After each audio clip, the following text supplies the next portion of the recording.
আপোনালোকে চাই আছে পাব্লিক টক্স 24 নৰ্থ ইষ্ট। আজি আপোনালোকক লগত পৰিচিত কৰাই দিব বিচাৰিছোঁ এজন বিশেষ ব্যক্তি। তেখেত আমাৰ পূব বৰপেটাৰ অৰ্থাৎ কমলাবাৰীৰ প্ৰয়াত আব্দুল কালাম মোল্লা ডাঙৰীয়াৰ কনিষ্ঠ পুত্ৰ। তেখেতে সদূৰ বাংলাদেশত গৈ MBBS পাছ কৰি এই সদ্য ঘোষিত যি অল ইণ্ডিয়া মেডিকেল কাউন্সিলত সুখ্যাতিৰে উত্তীৰ্ণ হৈছে আৰু তেখেত উত্তীৰ্ণ হৈ গাঁওখনলৈ এক গৌৰৱময় বাতাবৰণ কঢ়িয়াই লৈ আহিছে। আজি তেখেতক ঘৰত দেখিবলৈ পোৱা গৈছে, গাঁওবাসী আহি তেখেতক পংখাৰে উপচাই পেলাইছে। আজি তেখেত মোৰ সৈতে উপস্থিত আছে। পোনে পোনে তেখেতৰ ওচৰলৈ যাম আৰু তেখেতৰ পৰা কিছু ভাষ্য লোৱাৰ কাৰণে যত্ন কৰিম। প্ৰথমত ডাক্তৰ হাবিজুৰ মোল্লা, আপোনাক আমাৰ পাব্লিক টক্সৰ আজি অনুষ্ঠানলৈ স্বাগতম জনাইছোঁ। ধন্যবাদ, নমস্কাৰ। মই হাফিজুল মোল্লা। মই তাৰমানে বাংলাদেশৰ পৰা MBBS কৰি আহি মই মানে অল ইণ্ডিয়া বেচিছত যিটো এই ফৰেন মেডিকেল গ্ৰেজুৱেট এক্সামিনেশ্যন হয়, সেই এক্সামিনেশ্যনত মই তাৰমানে উত্তীৰ্ণ হৈছোঁ আৰু মই ইণ্ডিয়াৰে এজন ডক্টৰ হিচাপে স্বীকৃতি লাভ কৰিছোঁ। চ' এই হিচাপতে মই বহুত সুখী হৈছোঁ আৰু সুখী হৈ মই মানে মোৰ গাঁৱৰ মানুহবিলাক আৰু মই যিকেইটা মোক ছাপোৰ্ট কৰিছে, তাৰপিছত মোক সহায় কৰিছে, চবকে মই ধন্যবাদ জ্ঞাপন কৰিছোঁ। আৰু মই যাতে আৰু ভালকৈ আগুৱাই যাব পাৰোঁ, সুখ্যাতিৰে আৰু গাঁৱৰ নাম উজ্বলিব পাৰোঁ, তাৰে মই কামনা কৰিছোঁ। হয়, আমি জানিছোঁ বা আমি শুনিছোঁ যে আপুনি প্ৰথম পৰ্যায়ৰ পৰা যেতিয়া আপোনাৰ শিক্ষা আৰম্ভ হয় তেতিয়াৰ পৰা আপোনাৰ স্কুলীয়া শিক্ষাৰ পৰা আপুনি একেবাৰে ডক্টৰ পঢ়াকলৈকে আপুনি ভাল পাৰদৰ্শিতাৰে উত্তীৰ্ণ হৈছে। গতিকে সেই ক্ষেত্ৰত আপোনাৰ শিক্ষা জীৱন মানে প্ৰাৰম্ভিক পৰ্যায়ৰ পৰা শেষক আপুনি ক'ত অধ্যয়নৰত আছিল, এই সংক্ৰান্তত আপুনি সবিশেষ আমাক জনাব। হয়, মই তাৰমানে মোৰ হাইস্কুলীয়া শিক্ষা মই লাভ কৰিছোঁ বৰগোপা হাইস্কুলৰ পৰা, আৰু মই মোৰ হায়াৰ ছেকেণ্ডাৰী শিক্ষা লাভ কৰিছোঁ মই হেলা হায়াৰ ছেকেণ্ডাৰী স্কুলৰ পৰা। তো তাৰপিছত মই কোচিং ল'লোঁ। কোচিঙত মোৰ তাৰমানে সিমান নাম্বাৰ নাহিল আৰু দেউতাৰো বহুত ইচ্ছা আছিল যে ল'ৰাক ডক্টৰ বনাম, আৰু মোৰো বহুত ইচ্ছা আছিল যে মই জীৱনত ডক্টৰ হ'ম বুলি মোৰো সপোন আছিল। তাৰপিছত মই আৰু টাইম নষ্ট নকৰি মোৰ মানে দেউতাৰ ইচ্ছামতে আৰু মোৰো ইচ্ছামতে দেউতাই মোক বাহিৰত পঠালে, বাংলাদেশত পঠালে। তাৰ পৰা মই MBBS কৰিলোঁ। MBBS কৰি আহি মই ইণ্ডিয়াত পৰীক্ষা দিলোঁ আৰু এই পৰীক্ষা দি উত্তীৰ্ণ হোৱাৰ পিছতে মই স্বীকৃতি লাভ কৰিছোঁ। হয়, আপোনালোকে জানে যে নৱগঠিত যি চেঙা সমষ্টি, এই নৱগঠিত চেঙা সমষ্টিৰ অন্তৰ্গত এই বৃহত্তৰ কমলাবাৰী গাঁওখন, এই কমলাবাৰী গাঁওখন অতিকৈ পিছপৰা এখন গাঁও। এই গাঁওখনৰ পৰা এই আজি যি পৰিচয় এটা পালে ডক্টৰ হাফিজুল মোল্লা, এয়া কিন্তু সহজ সৰল নহয়, এয়া কিন্তু সাধাৰণ কথা বুলি নহয়। ইয়াৰ মাজত তেখেতে যথেষ্টখিনি পৰিশ্ৰম কৰিবলগীয়া হৈছিল। হয়, আপোনাৰ এই যাত্ৰাত আপোনাৰ যি শিক্ষা এটা দীঘলীয়া যাত্ৰা গ'ল, এই যাত্ৰাৰ সময়ছোৱাত আপুনি নিশ্চয় বিভিন্ন ধৰণৰ অসুবিধাৰ সন্মুখীন হৈছিল। তো সেইবিলাকৰ মাজেৰে আপুনি নেওচি আপুনি কেনেকৈ মানে ডক্টৰ উত্তীৰ্ণ হ'বলৈ সক্ষম হ'ল, সেই বিষয়ে অলপ পাব্লিক টক্সৰ দৰ্শক শ্ৰোতাক জনাব। হয়, মানে জীৱন যেতিয়া আছে, মই এইটো বিশ্বাস কৰোঁ, জীৱন যেতিয়া আছে তেতিয়া কষ্ট, তাৰপিছত সুখ চব থাকিবই। তো এইবিলাক নেওচি যদি আমি পাৰ হৈ যাব পাৰোঁ তেতিয়াহ'লে জীৱনত ছাকচেছটো অনিবাৰ্য। যদি মানুহে এইটো বিশ্বাস কৰে যে কষ্ট কৰিলোঁ নাপালোঁ, এনেকুৱাকৈ আচলতে কোনো বস্তু নহয়। আৰু মই বিশ্বাস কৰোঁ যে যদি কষ্ট কৰে এইটো মানে ফলটো এদিন নহয় এদিন মানুহে পায়, এইটো আশা ৰাখি মই তাৰমানে মোৰ বহুত কষ্ট হৈছে। মোৰ তাৰমানে ফাইনেন্সিয়েলি বহুত কষ্ট হৈছে, মোৰ মেণ্টেলি বহুত আৰু ক'ব নোৱাৰোঁ, বহুত ডিপ্ৰেশ্যনত আছিলোঁ, এনজাইটি পাৰ কৰিছোঁ। তো আৰু বহুতো ফেমিলিৰো বহুত প্ৰব্লেম আছিল এইবিলাক। তো মই তাৰমানে হাৰ্ডৱৰ্কক বিশ্বাস কৰোঁ বুলি মই ভাবোঁ, আৰু মই হাৰ্ডৱৰ্কটো মই তাৰমানে কণ্টিনিউ কৰিয়ে গৈছোঁ। যদি মই ভাবিছোঁ যে এদিন নহয় এদিন ওপৰৱালাই মোক ছাকচেছ দিবই, এইটো বিশ্বাস কৰি মই আজি এইখিনি ঠাইত উপস্থিত হৈছোঁ। হয়, এইখিনিতে মই আপোনাক অলপ ৰখাইছো।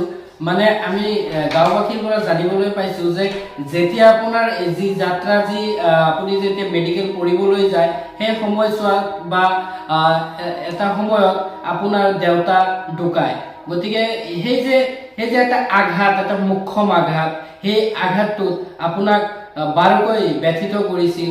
গতিকে সেই কষ্ট বা সেই কষ্টৰ দিনটো আজি আপুনি বুটলিবলৈ সক্ষম হৈছে বা সেইখিনি নেওচিও আজি যে আপুনি উত্তীৰ্ণ হৈছে, সেই সংক্ৰান্তত দেউতালৈ আপুনি কেনেকুৱা এটা মেছেজ দিব মৃতকৰ আত্মাৰ প্ৰতি আপোনাৰ দেউতাক?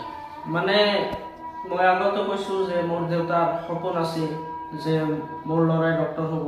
মানুহে মোক মানে হেৰি কৰিব যে অমুক ডক্টৰৰ ল'ৰা, ডক্টৰ হাফিজুল মোল্লাৰ দেউতা। তো দেউতা তাৰমানে এইটোৱে যে দেউতা তাৰমানে সুখী আৰু তাৰমানে গৌৰৱ যিটো মানে আশা কৰিছিল।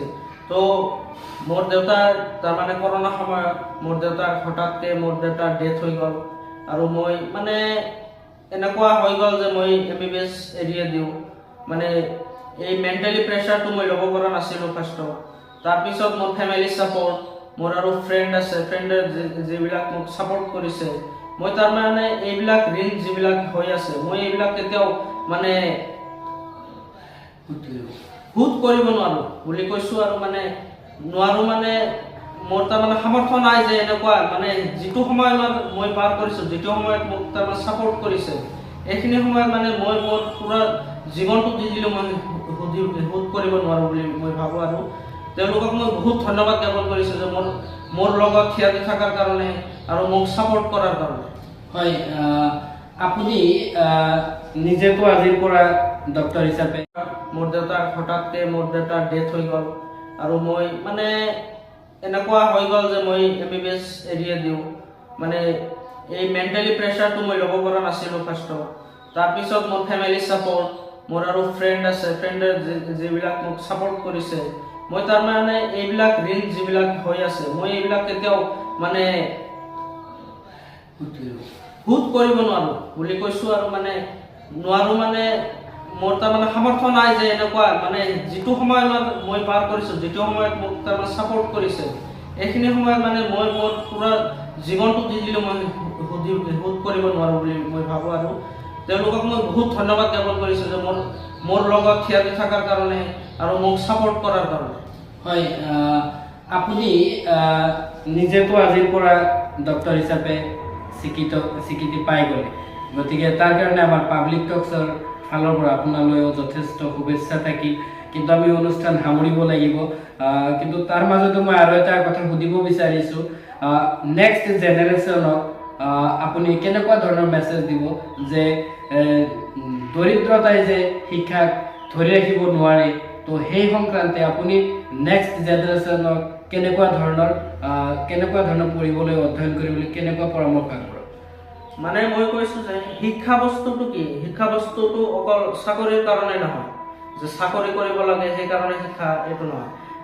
আজিকালি আমি সমাজত চলিব লাগিলে, কোনোবা ঠাইত কিবা কাম কৰিব লাগিলে, সকলো ঠাইতে যিকোনো জেগাত আপোনাৰ শিক্ষাটো প্ৰয়োজন আছে। তো মই এইটো বিশ্বাস কৰোঁ যে যদি আমাৰ এই যে আজিকালি নতুন জেনেৰেশ্যন যিবিলাক উঠি আহি আছে, এইবিলাকক মই জেনেৰেশ্যনত এই ক'ব বিচাৰিছোঁ যে তোমালোকে যদি সঠিক সময় সঠিক জাগাত তোমালোকে যদি স্পেণ্ড কৰা, মানে খৰচ কৰা, তোমালোকে এদিন নহয় এদিন সফল হ'বাই, এইটো মই বিশ্বাস কৰোঁ।